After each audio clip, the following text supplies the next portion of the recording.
All right, welcome back to the channel. I'm Alexander from Kyoto Motorsport, and today I'm going to walk you through my complete Moza R12 force feedback setup for Assetto Corsa, built specifically for road racing. Now, I want to let you guys know that I've been receiving a ton of questions from my viewers on TikTok, Instagram, and here on YouTube.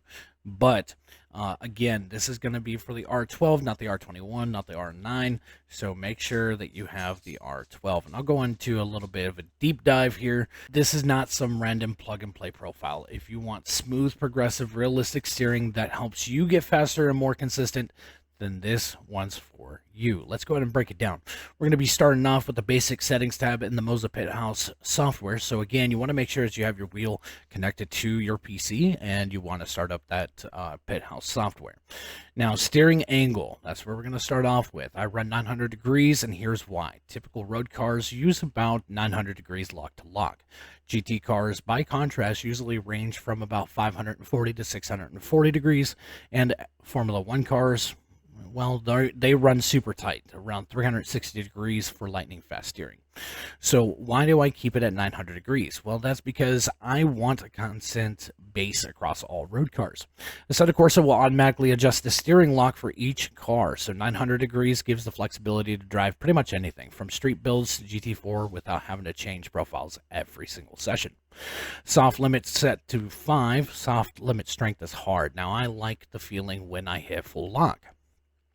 Game force strength is set to on. That lets Assetto Corsa control the force feedback scaling the right way. Force feedback intensity is going to be set to 70%. This is a perfect balance between detail and weight. The max output torque is at 100%, and here's why that matters.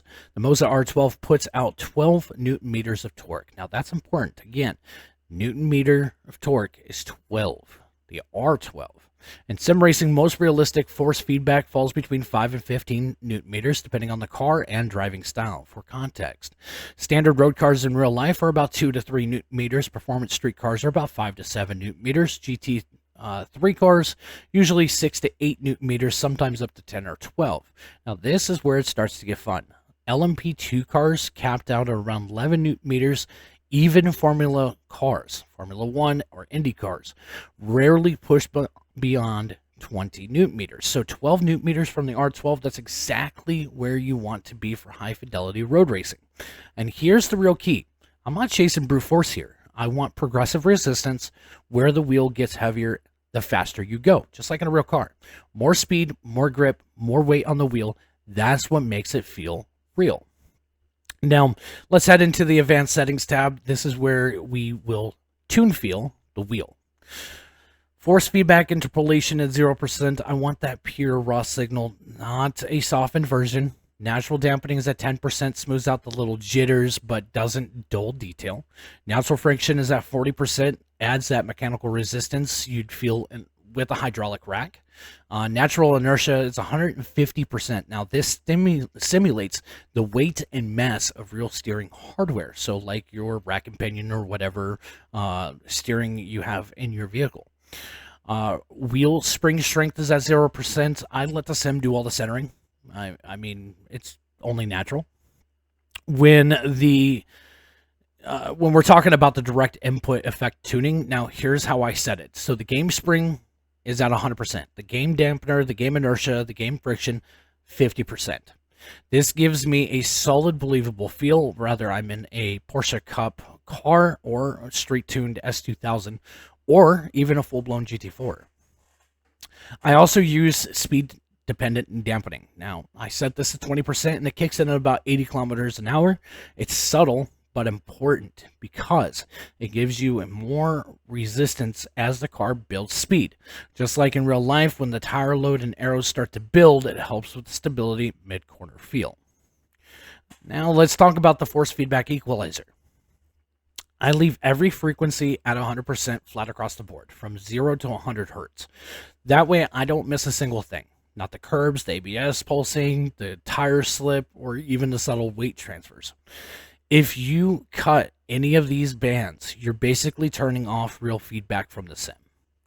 Now, my base feedback curve is set to linear, always. Linear means that when the game sends What it sends is actually what you feel. No extra boost, no curve bias, that's consistency, and what helps you stay sharp lap after lap.